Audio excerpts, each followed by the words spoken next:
വന്യജീവികൾക്ക് മാത്രമല്ല മനുഷ്യർക്കും ജീവിക്കണമെന്ന ആവശ്യവുമായി കർഷക സ്വരാജിന്റെ നേതൃത്വത്തിൽ ഇരാറ്റുപേട്ടയിൽ നടത്തുന്ന സമരത്തിന് നാടിന്റെ വിവിധ ഭാഗങ്ങളിൽ നിന്ന് പിന്തുണ. 11 ദിവസമായി നിരാഹാരം അനുഷ്ഠിക്കുന്ന സണ്ണി ബൈഗഡയ്ക്ക് ഐക്യദാർഢ്യം പ്രഖ്യാപിച്ച അരുവിത്തറ ഹരിത റെസിഡൻസ് അസോസിയേഷൻ കമ്മിറ്റി അംഗം സുനീഷ് തടികൽ ഉപവാസം അനുഷ്ഠിച്ചു.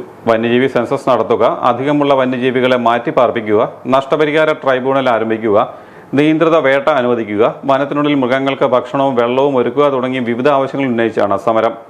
വന്യജീവി ആക്രമണം തടയുന്നതിന് ഫലപ്രദമായ നടപടികൾ സ്വീകരിക്കണമെന്നാവശ്യപ്പെട്ട് സണ്ണി ബൈഗഡ ആരംഭിച്ച നിരാഹാര സമരം 5 ദിവസങ്ങൾ പിന്നിട്ടിട്ടും സർക്കാർ നിഷേധാത്മക സമീപനം കൈക്കൊള്ളുന്നത് തന്നെ അത്ഭുതപ്പെടുത്തുന്നുവെന്ന് വന്യജീവി ആക്രമണത്തിനെതിരെയുള്ള ദേശീയ ഫോറം പ്രസിഡന്റ് ശിവാജി ഖേദ്കർ പറഞ്ഞു.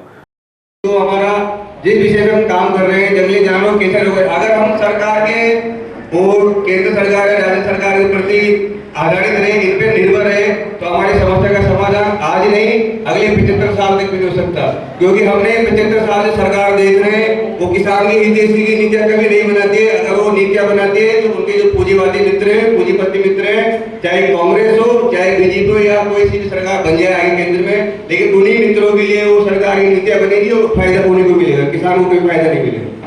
നമ്മൾ സർക്കാരുകളോട് അപേക്ഷിക്കുന്ന രീതി ഇനിയും തുടരാനാണെങ്കിൽ ദീർഘകാലം എടുത്താലും നമ്മുടെ പ്രശ്നങ്ങൾക്കൊന്നും പരിഹാരം ഉണ്ടാവില്ല.